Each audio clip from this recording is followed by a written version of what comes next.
This podcast contains an English accent that most of our Irish listeners will find offensive. Also, there may be some colourful language that you're going to find less offensive. Now, over to Ryan and Leon. Enjoy the podcast.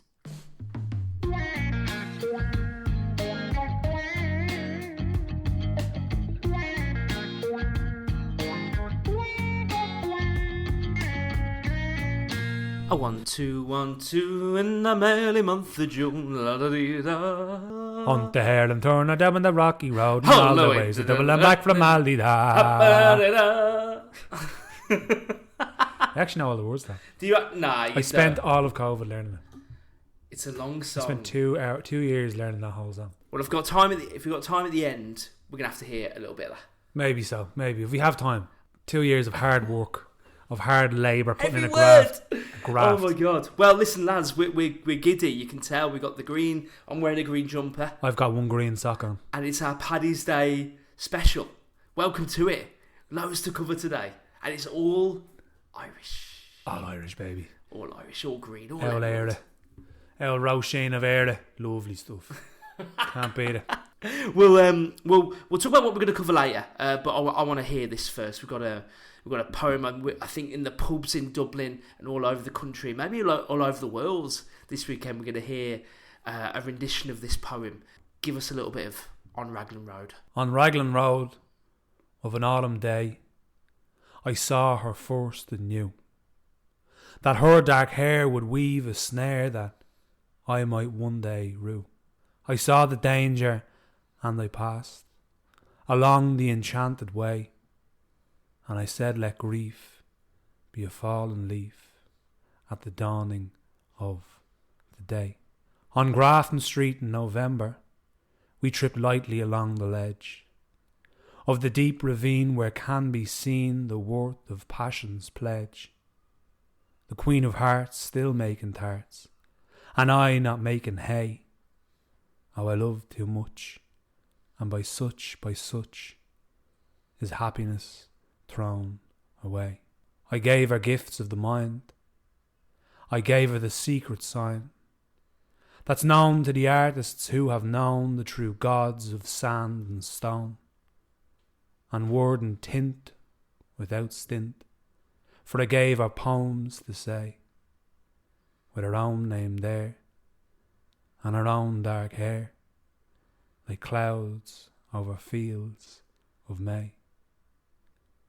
On a quiet street, where old ghosts meet, I see her walking now, away from me so hurriedly my reason must allow that I love not as I should, a creature made of clay. When the angel woos, the play he lose his wings at the dawning of the day. Boom! Yes! Welcome, yes, lads. Oh, big Paddy Kavanagh. Paddy Kavanagh. Hope he's looking down. Words of Paddy Kavanagh, and everyone's going to hear the voice of maybe Luke Kelly. Oh God, yeah. Singing those words over the weekend. That was On Raglan Road by Patrick Kavanagh. Original story. What he was at he spotted him. Did he? So they used to go drinking. They used to go Yeah. drinking in the same place. So Luke Kelly was drinking.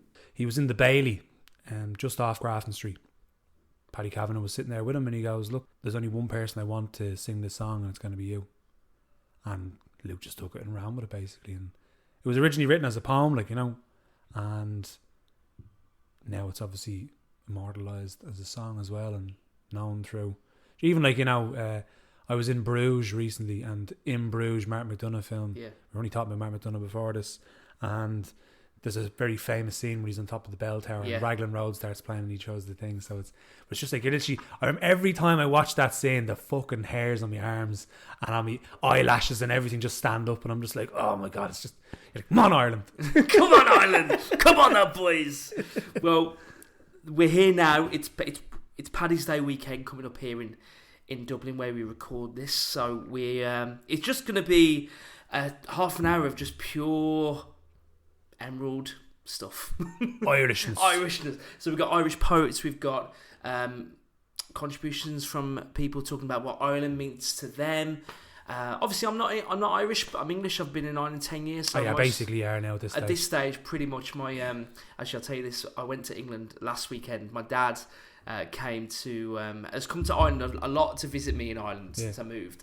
And he's a man of devilment, my dad. He loves it. He loves causing trouble. And England were playing Ireland in the rugby. We were in a pub in Wolverhampton. And I called the Uber. And I said to my dad, we got to go. And I think it was the 60th minute in the rugby. And my dad, he spotted the front of the door to the pub. And in the corridor to the pub, he just started singing Ireland's Call. yeah. Oh my God. And then Ireland lost the fucking rugby. They did lose, but he's just pure devilment. So no, I am as Irish as an Englishman probably could come at this stage. But my story in Ireland is interesting. It's layered, so we'll talk about that a bit later. Definitely. But as we usually do, on the show, we're going to start with the Irish poets that we know and love. Oh, definitely. And I'd love to start with probably one of the godfathers, really, of historical Irish poetry, and that is William Butler Yeats. On every single Irish exam ever. Yeah. Did that sort of thing haunt you? Like, on the syllabus? Because I remember in England, poets on the syllabus, I wouldn't have probably touched them for 20 years until you're an adult and you go back. There's a bit of a disconnect with my class and Yeats, because Yeats obviously came from the upper kind of aristocracy. He was kind of one of those poets that had loads of money to be a poet, whereas if you look at, like, say, Behan or Joyce or whatever, Beckett, most of the other Irish writers of the time came from this outside, but he wasn't as rich as Yeats was. Yeats is fairly kind of upper class, so J.P. Dunleavy as well reminds me of him. Like, he's all of his work is about, like, lower class life in Ireland, and most of the creative work of that time was, I guess. Yeah, but even like with Wilde, Oscar Wilde, even though he came from that kind of class, he was still had a kind of otherness against him, because obviously the way his sexuality was and stuff like that, he was still considered like an other, which kind of, and he wrote in kind of plain language. He didn't use, again, my favourite word, superfluous words. He kind of just let his writing do the talking, as opposed to, but then Yeats played a big part in Irish culture. Like, he helped set up the Abbey and stuff like that, so big part of the political movement as well, of the independence. And I think that, like, pretty much what you said, so there are certain poets that maybe, and writers in general, that we put aside because we're daunted, or we just don't really think that we can connect with them. And that's probably how I felt about Yeats for a long time. I had a book on my shelf. It's a beautiful coffee table sized book. It's called Ireland's Heart. Right, it's a collection of Yeats's poetry with beautiful images in there as well, gorgeous drawings. And there was one day I woke up and I had one of them days where you weren't at it. I took a sick day from work. I was like, I just can't face the day. So I stayed in bed for like 2 hours. Got up about 10:30. I was like, right, today I'm gonna do, light a few candles in the gaff. Got the gaff on my own. I'm gonna read that book. I wasn't sure how my day was gonna go, and I opened this book, and the beautiful language and the way he speaks about existence in general just made me feel just a level of, like, profoundness that I didn't have that morning. Like, it gives you a sense of self-awareness and a little bit of gratitude as well, because it's not all war, for one, even though there are some of his most famous works are around the 1916 Rising and men that have died in wars, but I just love the way his turn of phrase is just really pretty. Is there just a really pretty writer? I heard a rumour, now this could be an absolute roaring fake rumour, but he was terrified of death, and he got so much that he got monkey glands injected into him, because at the time it was rumoured that it would elongate your life. That's freaky. I have to Google that now. I never Google. I heard that years ago. I was like, that one. Yeah, that probably fucking. That sounds like ribs out of Marilyn Manson's. Do you know what I mean? Yeah. Cage. To be honest, that doesn't sound legit. I never thought I'd hear WB Yeats and Marilyn Manson in the same conversation, but look, we'll roll with it, baby. It's all right. No, I'm not sure if that was true, but it doesn't surprise me that you're scared of death, because he's melancholic. He's a melancholic romantic writer.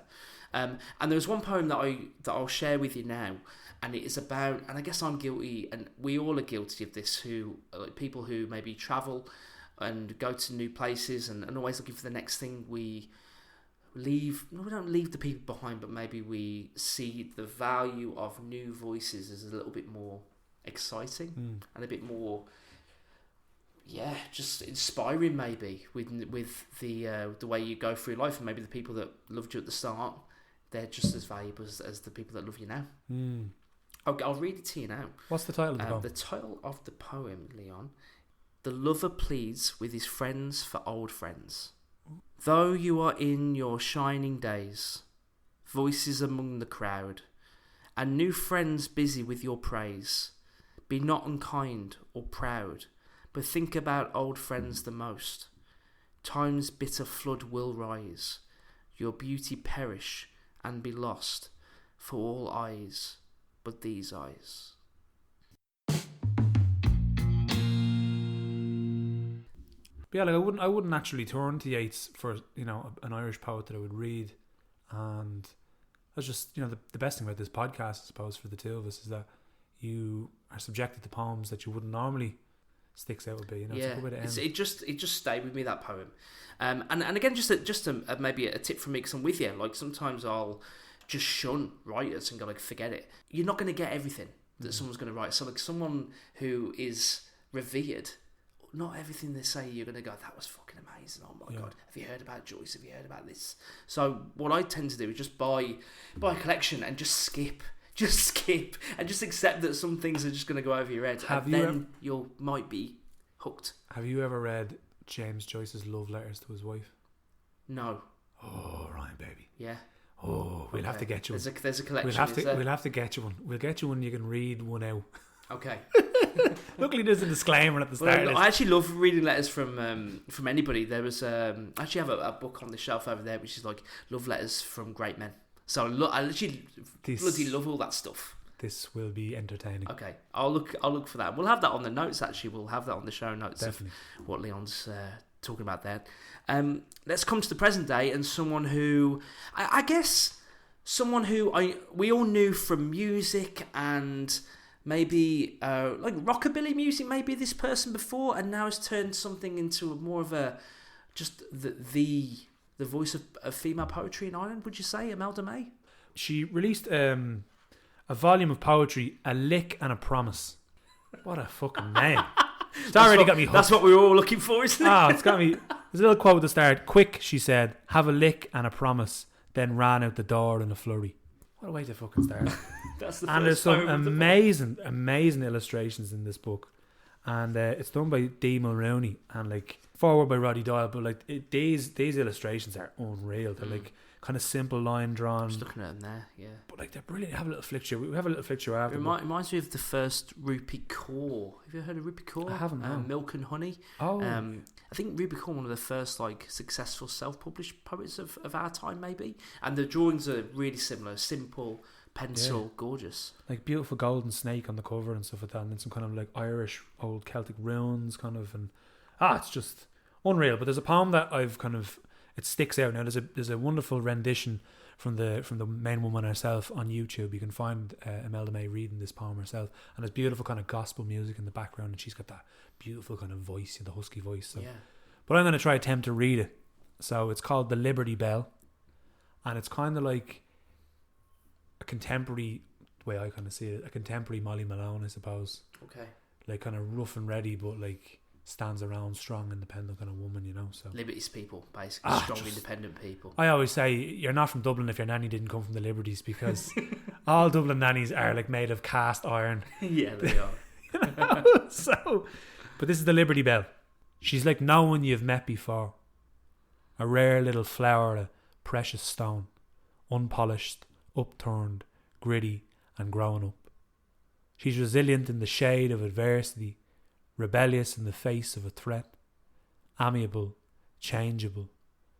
You like her till she knocks your block off, if you step on her once cobbled toes that they stole, that they sold, like her rights from under her stout-tipped nose. Her sons fought and died, gave their lives, as her daughters heavily bled. In back streets from dim-lit desperate deeds, drugs blackened their teeth. But her spirit, her mind, is blindingly bright, and a beautiful sight to behold, and her heart has been broken, bruised, dropped, used up. She's suffered taunts, been ridiculed, and labelled by fools. So when you pick her up, Don't patronise her. Talk to her. Look her straight in the eye. And see her glory blind you sideways, front ways, every bleeding way. She's a handsome one. But don't drench her in praise. That makes her squirm. Beyond their pale confine. Let her rise with a pride that can only be earned from the life she has given to those who have lived within her. She's in my blood, she's in my core. She is me and I am her. She is free, she's a fine thing. But not your thing nor my thing. Not a none, nor a mall. Between you, me and the wall, that lady taking liberties. She's the belle of the ball.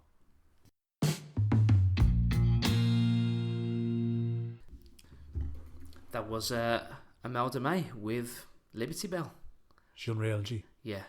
I just, I feel a little bit like when we listened to Maya Angelou in the first episode. Yeah. Like, sassy wouldn't be the right way to describe that poem, but I feel like pumped. I feel really strong about the woman that she's talking about. You can feel the strength coming through the poem. Yeah, strength, I think, is the right word. Like, you can imagine a woman with sovereign rings on. She'd punch the head off you if you treated her unkindly, but she'd also welcome you in and make you a cup of tea. Yeah, I want to meet her. Do you know what I mean? Yeah, I want to meet her. I just want to chat to her.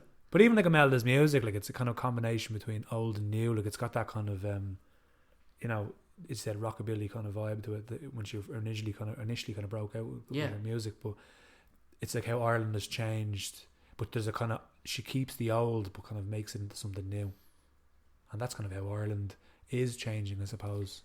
Yeah, there is a for certain, man. Like, I kind of felt like when I moved here in 2015, there was a, but my perspective of Ireland is so different to an Irish person who's from here. Like, let me get that out there. Like, I moved to Ireland on a bit of a whim, really. When I got here, I think the taxi drivers of the city were all saying, yeah, you know what, it's a new way, it's a new island, it's multicultural, it's new companies, the city's changing. And I guess one of the major stories of that time is, like, you know, the kind of companies were encroaching on places like the Liberties and Grand Canal Dock and kind of changing the way that the city and the city's culture kind of operates and kind of shows itself. Even like coming here and you go past Grand Canal and it's like unrecognisable. It looks metropolitan. It could be anywhere in the world going through Grand Canal, because you're like, it's just high rises and there's Weatherspoons.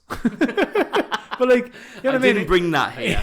That wasn't me. He fucking brought it in his bag. He did in his carry on. No, but like, it's, you know, there's so many. It's so different from the likes of the Liberties or, you know, Temple Bar. Even though Temple Bar can be a bit diddly eye at the moment, but still has cobbles. Like, I'll tell you a random fact. So, Temple Bar, one of the only places left in Dublin where you can find cobblestones. But I heard that the cobblestones from Temple Bar, so that's actually mentioned in Ulysses by James Joyce. It's called Nighttown. That's where all the brothels were, where all the down and outs were, before they kind of turned it into the thing. But all the cobblestones in Temple Bar were stolen from somewhere else outside the city. So they were taken from, like, O'Connell Street, you know, like Westmoreland Street, all these different places, Dame Street, and then brought and put into the ground in Temple Bar. And yet it's one of the last places left that has cobblestones. Wow. Mad, isn't it? Yeah, that's mad. There you go. And earlier as well, when you said about the, you know, Temple Bar can be a bit, this weekend. Yeah. How do you feel about, like, Paddy's weekend? When I was a kid, obviously, as you're a child and when you're a tourist, I suppose, you know, the parade is a big thing. It's a spectacle, you know. But as you get older, you kind of, it's so, like, there's such a buzz. But then there's also, you go in and you can never really see the parade unless you have a mate that has an apartment somewhere on the parade route. Or, like, you fight your way tooth and nail to the front. At 8 a.m. Yeah, you know, sleeping out for the parade. Yeah. Or you get to be lucky enough to march in it. But then, like, you know, the whole day. So that's more for the children, for the younger people, and people, you know, want to get in, or people that are visiting, basically. But nowadays, it'd be more like, say, like, now, unfortunately, I'm working for some of it myself, but I'll go to my mum's, and it's more like spending time with your mates, with your loved ones, you know, whoever it is, and having the crack, having that, you know, a bit of music, a bit of, you know, there might be a bit of alcohol involved, but it's togetherness. It's that kind of celebrating, you know, your family, and you know, they all get to be lucky enough to be Irish. So, you know, that's the way we kind of celebrate it ourselves. It's interesting, because I feel like, and maybe this is just me, but Paddy's Day for me is an opportunity for me to celebrate and maybe justify the move. And I feel like a lot of people feel that way who aren't Irish about Ireland. There's a mysticism and a fantasy that kind of humans who moved here, people that moved here, actually even people that visited here once, the decision of like Ireland, I feel like begins with a dream. Yeah, a dream of hope and like joy, like a joyous choice. Like, fuck it, we would just go. We'll just fucking go. On a whim. Surely it's going to be amazing. Surely it is. So I guess for me, I get so giddy, let's say, because it's an opportunity for me to go, you know what? It was a great call. Yeah. And I feel like that's why the parade's so popular, not just in Ireland, but there's parades all around the world, because I think you've got thousands and millions of people all feeling that same.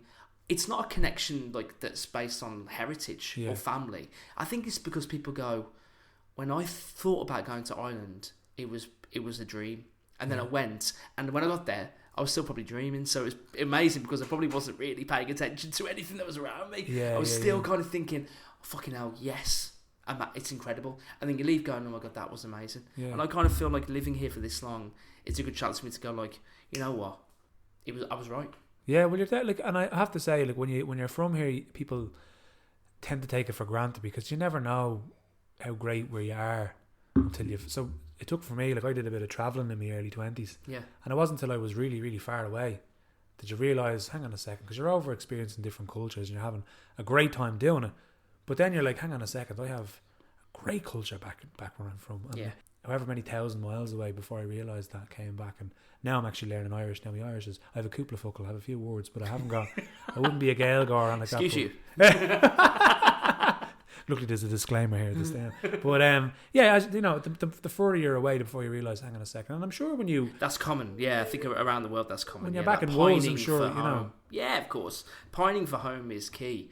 But I think pining of Ireland is a current feeling that people have towards Ireland, which is beautiful, man. But I think with the fact that I can mainly speak for Dublin because obviously from there and lived there most of my life, but it's become so multinational now. There's so many different voices that are like, you hear a lot of Portuguese from a huge Brazilian kind of community. There's Chinese, and there's loads of other ones as well. Like, you know, they've got Middle Eastern and you got African. It's a truly multicultural. There's now an official category of Black Irish because there's such a huge population of it, and it's brilliant to see. Yeah.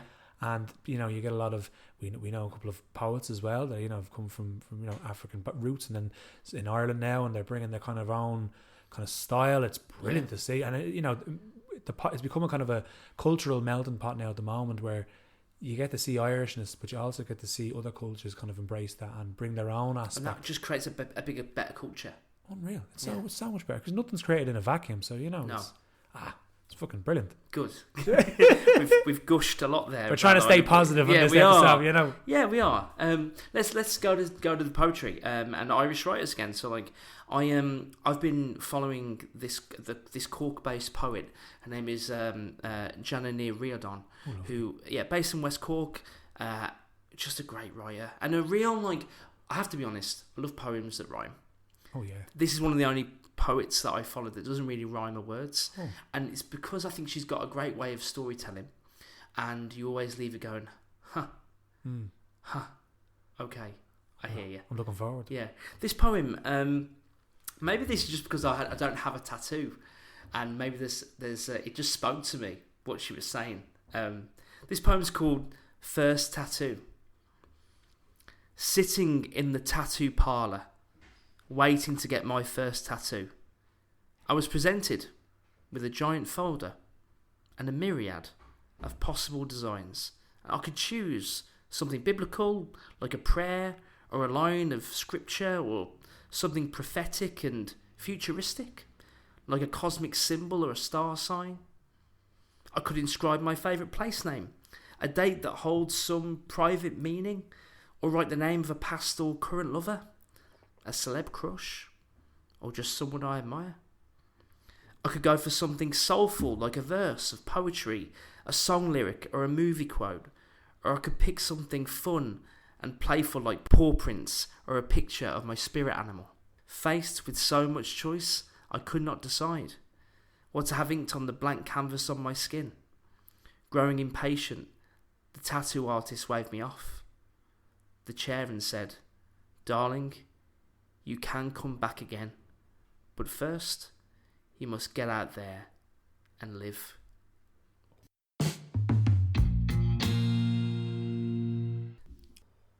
That was Jeanna Riordan with First Tattoo. First published in Swerve magazine, that's based down in West Cork. And Jeanna's got a chapbook coming in late March, 28th of March, it's going to be released. It's going to be called Stirring to Life. So look out for that. I could picture everything in that poem. Yeah. Like I was watching a video in my mind. Yeah. And I've walked out of tattoo parlours. I've gone in and sat there and gone, I don't know what I want here, but I think it's cool to get one, so I'll be here, and then I'll just leave. And I don't have a tattoo still. I have now an idea of what I'd like. You have them. I think I counted of about, I think of 16 now at this stage. I'll get one. I'll get one. Yeah, once, and then you have sleeves in no time then. Yeah, maybe. We're going to be talking about one of my favourite writers, one of mine as well. Now, this man aptly named the Dublin writer, Big Steve Maguire. He's an absolute gent.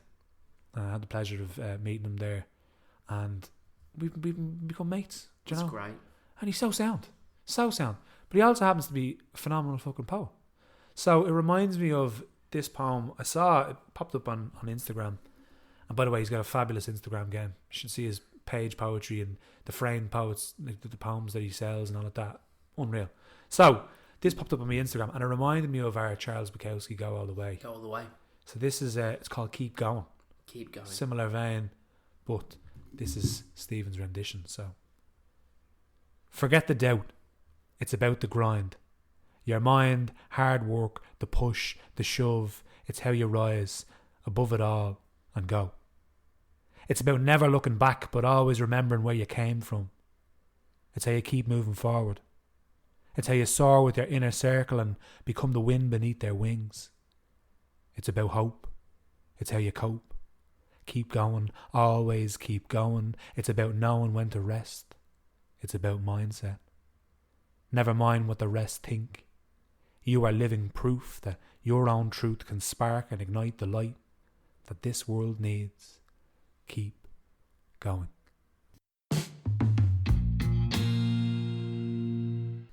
So that was Keep Going by the Dublin writer, aka Stephen Maguire. Absolute legend. Yeah, and I've read it before, but it's great to hear you do it. I feel like I can run through a brick wall. Yeah. Great, man. Really, really love that. Really good. Just your green jumper on. Yeah. Bashing walls down.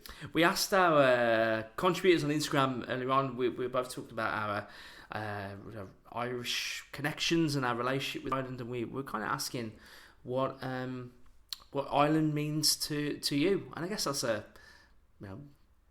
you could respond with anything, couldn't you? Like literally. Ireland in general. But we've got some lovely contributions. We had a few. One person said, a calling to find home. So we're talking about that earlier on. Heritage. Talks about heritage as well. And that's really key. You know, like having a connection of historic nature to where you're from. That's quite key, I think. And everything was someone as well who said everything. That's everything. Could be anything. Yeah.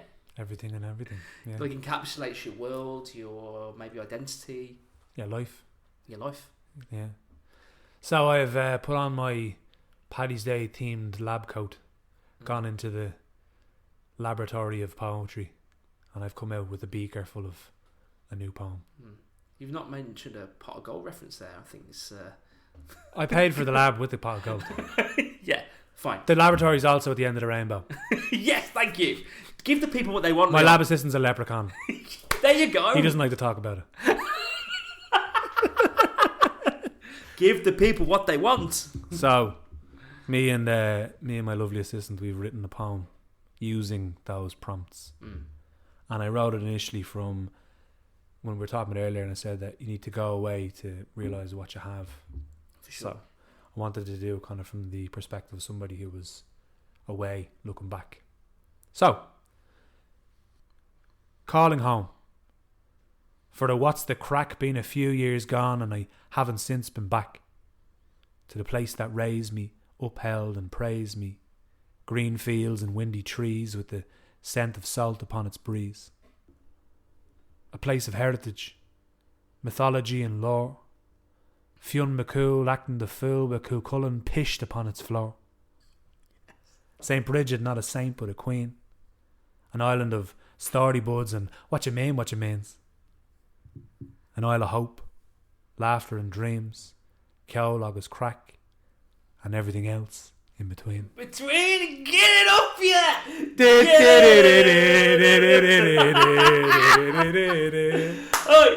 Oi! Oh, what that? Yeah, mate, that was beautiful. Thank you very Have much. you got a title for that or Calling home, we'll call calling it. home? We'll call it calling home. Calling home. Yeah. Amazing. Called calling home.